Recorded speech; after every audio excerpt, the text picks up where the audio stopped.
Chapter 25, Bruiser Brody.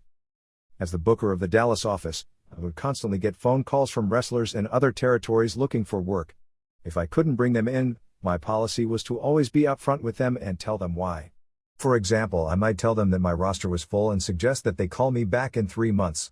That wasn't a blow-off line either. A lot can change in 3 months. Someone on the roster can get hurt, suddenly leave the area, or burn out quicker than I had hoped. In 1976, I received a phone call from a young wrestler named Bruiser Brody. At the time, he was wrestling for the WWF, but was looking to come into Dallas. I didn't have a spot for him at the time, so I asked him to call me back in 3 months. Brody was very proactive, because not only did he follow up with me in 3 months, but he also mailed me some publicity photos of himself standing in front of the Empire State Building. Needless to say, I was very impressed by both his tenacity and his look. Brody grew up in Detroit and got a football scholarship to West Texas State, which is where guys like the Funks, Stan Hansen, and Bobby Duncombe went. After graduating with a degree in journalism, Brody worked as a reporter for newspapers in Lubbock and Amarillo, and soon fell into wrestling. When he arrived to the Dallas area, I immediately took him under my wing and spent a lot of time helping him develop his character. He had such a great presence about him, and a very different and unique look, that after watching him in a couple of matches, I advised him not to sell for his opponents. I made it clear that there was a big difference in registering, which he should do, and selling, which he shouldn't do. I also pushed him towards a more hardcore style of wrestling, but I didn't do it recklessly. I carefully explained to him that he could seriously injure himself and put himself in danger by wrestling in that style, but I strongly felt that by doing so it would enhance his character and give him even greater presence in the ring. At the time, the Dallas promotion had the following edicts for non-main event wrestlers: no fighting on the floor, no using chairs, no run-ins, and there was to be a winner and a loser. The reason it was set up that way was because the shows were structured so that the most exciting match was saved for last. However, I allowed Brody to go to the floor and use chairs on his opponents. I actually gave him the right to do anything he wanted to do in order to get his crazy Wildman character over. Brody was given a lot of freedom and leeway that a lot of other guys weren't, and that leniency did aggravate some of the other guys on my crew. When guys would ask why they couldn't go to the floor while Brody could, my answer was always the same: because that's Brody's gimmick.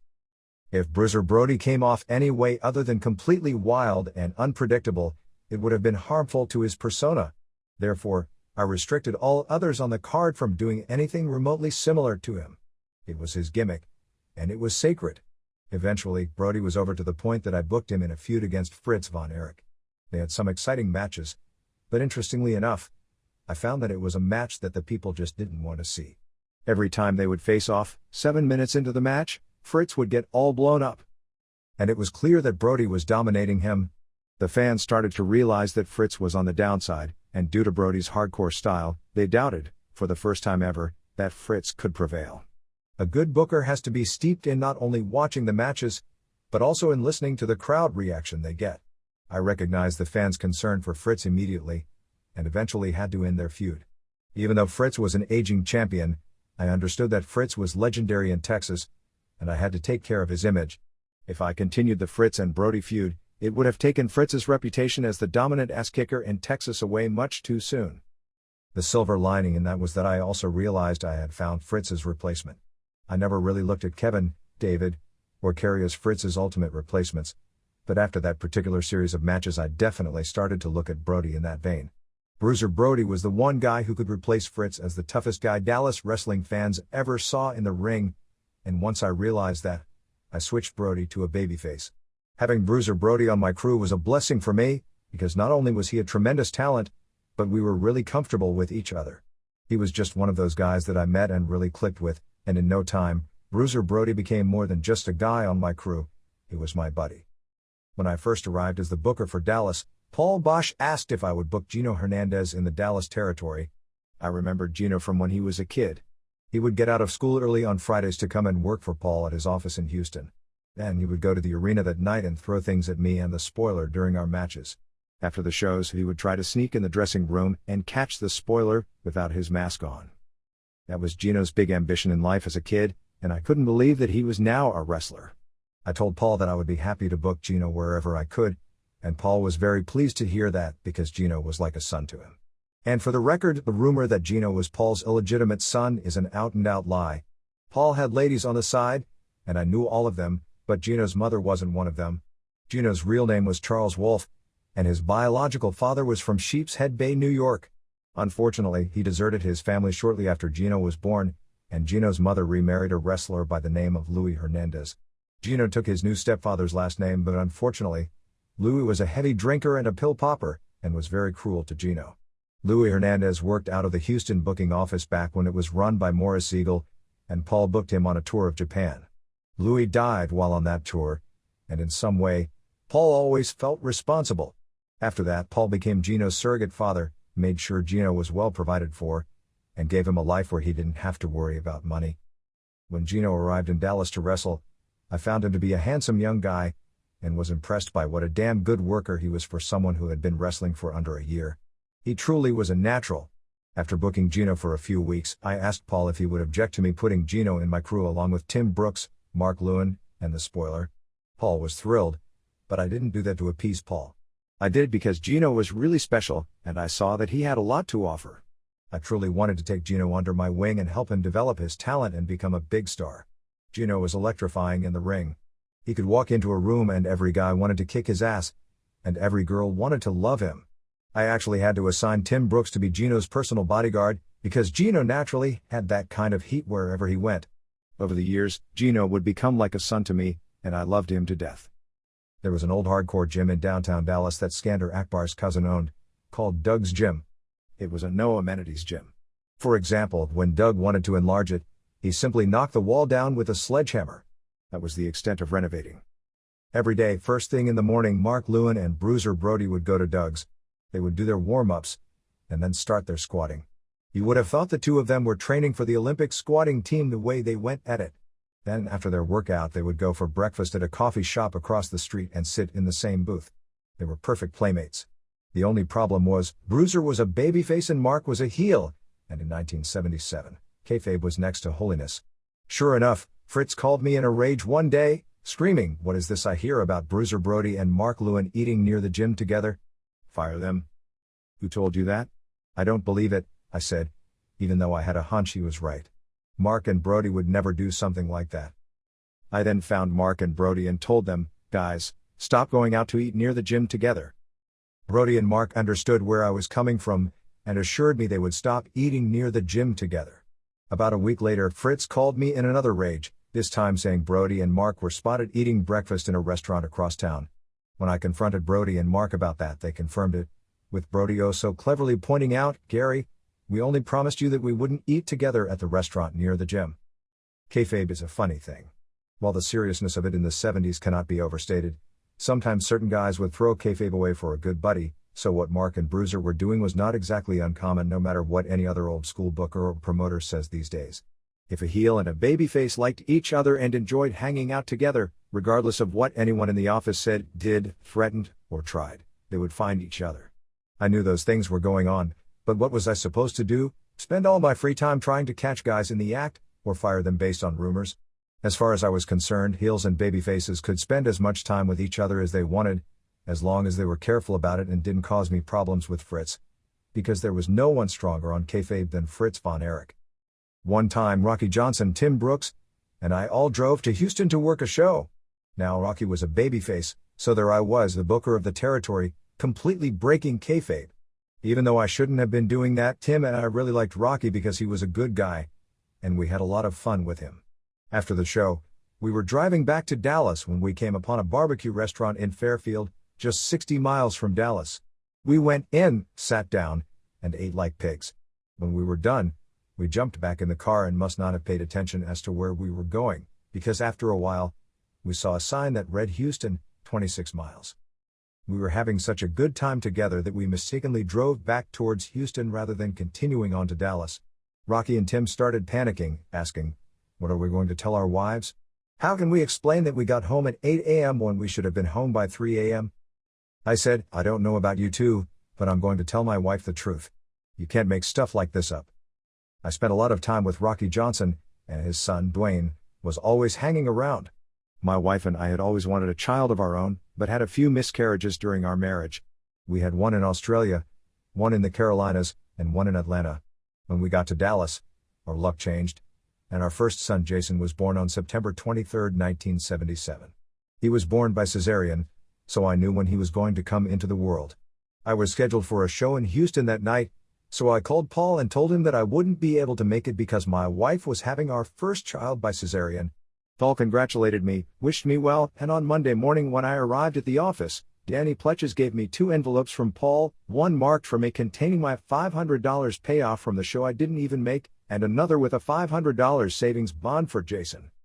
Just after I got the booking job in Dallas, Don Owen, the promoter in Portland, contacted me and asked if he could send Moondog Maine in. Even though it was well known that Moondog had a serious alcohol problem, I said yes. When I told Fritz, he said that if he ever caught Moondog drinking, he would be fired on the spot. On the Moondog's first night in, I saw him reach into his bag, take out a bottle of wild turkey, down a couple of slugs, and put the bottle back in his bag. I went right up to him and said, "Moondog, I know you have a problem, and I know you have to drink. But please leave the bottle in your car. Pour it in a Coke can or a Sprite can and drink it that way." He lit up like I was the first one to suggest something like that, and thanked me for the great idea. I was trying to be as understanding as possible, because I had great sympathy for Moondog, and understood that he had fallen under the spell of alcohol. So many people had sacrificed their careers and lost their jobs for their addictions, and I didn't want that to happen to the Moondog in Dallas. I knew he shouldn't be drinking, but at the same time I didn't want him fired. Fritz would ask me every now and then, "Did you see Moondog pull the bottle out?" Because of my suggestion to Moondog, I could honestly answer, "No, Fritz. I haven't seen him pull the bottle out." Lo and behold, one day before going out to an interview, Moondog put his Coke can down in front of the monitor, and Fritz picked it up and took a big gulp. He immediately slammed it down and bellowed, "What is this?" He then stormed over to me and barked, "You know why you haven't seen him drinking out of his bottle? Because he's been drinking out of this can. Get rid of him immediately." I went home and called Don Owen, who was Moondog's good friend, and sort of like his protector.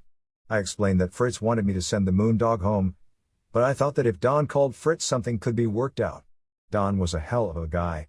He instantly called Fritz and smoothed things out, ensuring Moondog would be able to keep his job in Dallas.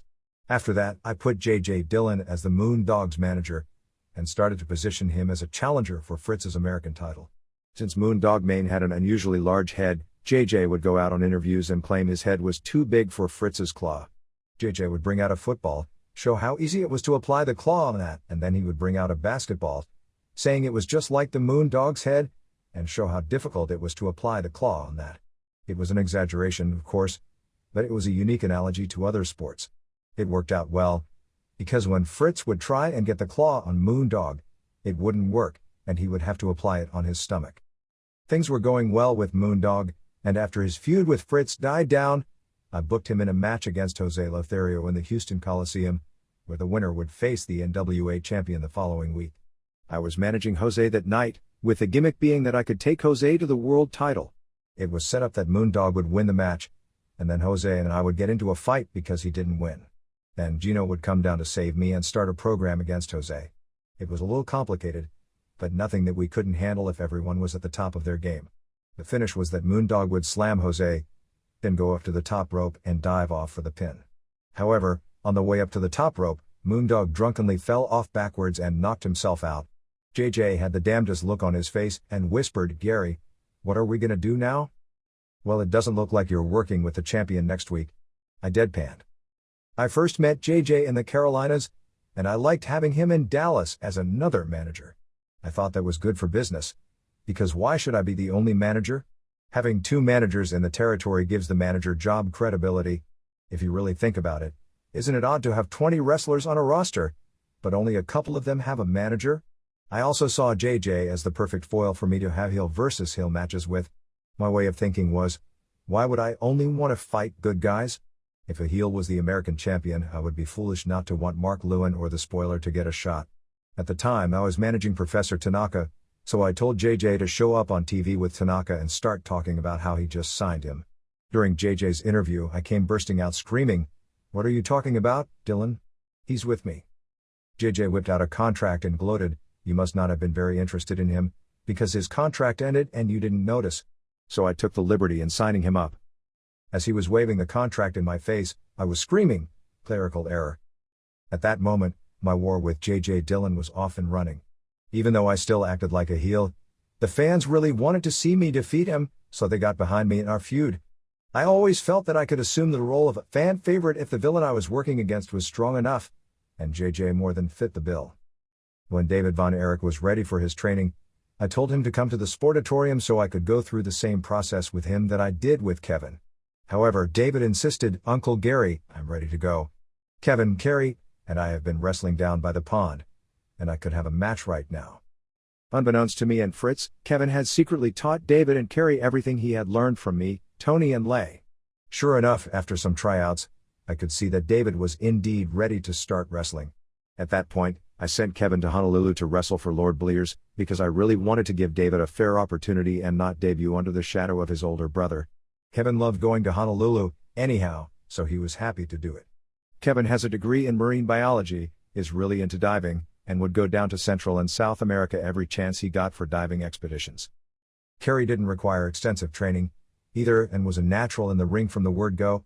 Contrary to popular belief and published reports, I was not Carrie's first opponent. I wrestled all three of the boys many times over the course of their careers, but I wasn't the mechanical at that time of my life, so I didn't personally break Carrie in for his first match. Actually, ever since the crash I pretty much stopped taking bumps altogether. I apologize to those of you who wanted to see me get thrown all over the ring, but I just couldn't do it. Whenever I was hit, I would just hold the ropes and go down to one knee. Bruiser Brody used to joke that trying to body slam me was like trying to get a spider web off of his hand. However, just because I couldn't wrestle in the ring like I used to doesn't mean I couldn't defend myself when I had to. One night after a match in Houston, I was leaving the ring with Leroy Brown, who, incidentally, got his name from the great Jim Croce's song, Bad, Bad Leroy Brown. Anyway, as we were walking from the ring, I saw the biggest guy I had ever seen in my life. He was even bigger than Leroy. This guy was dressed in a nice shirt and khaki pants, and as we walked by him, he stepped aside for Leroy, but he quickly stepped in my way and picked me up in a bear hug with my arms pinned against my side. The cops thought it was part of the show, but he was really squeezing me hard, and it hurt. Since my hands were constricted, I bit his lip with everything I had. I was like a pit bull. I had his lip, didn't let go, and hung on with everything I had. Hey, I might not have been a collegiate wrestler like Jack Briscoe, but I could bite. All of a sudden, I felt him release my body, and he started whimpering like a dog that was hurt. When I stepped back, there was blood all over his shirt, and I noticed that he had pissed on himself. I had a free ride in Houston for a long time after that, and when people would see me coming, they would quickly step aside.